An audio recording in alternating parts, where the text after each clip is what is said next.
Dobrý den. Dobrý den. Pojďme se podívat na vtipné věci, co mají fiky. Někdo ptáte, jaký je moje studio, tak tady tohle.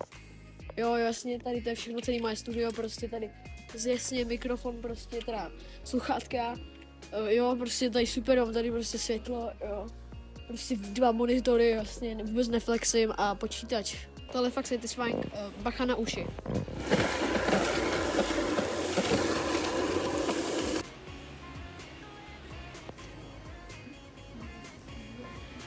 Mňam, hrozný.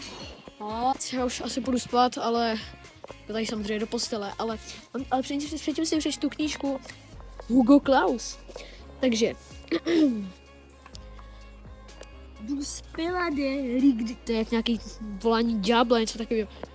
Ach jo, co to prostě je?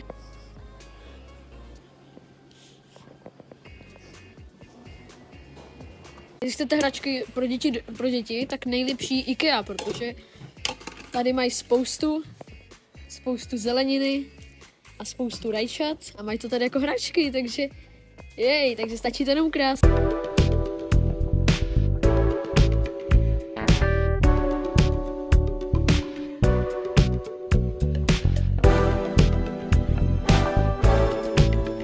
Tady, jak jste dnes byli spokojení? No, jako celkem dobrý, jo. Na to chcete reagovat? Smaland?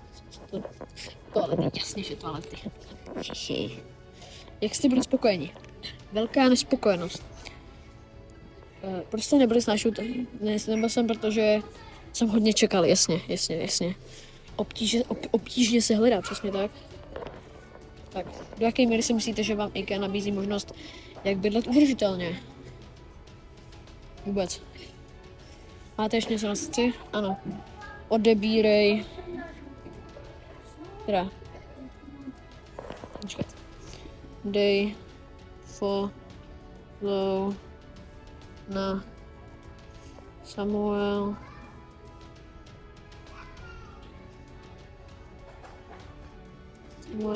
Tady nejdu udělat potržítko.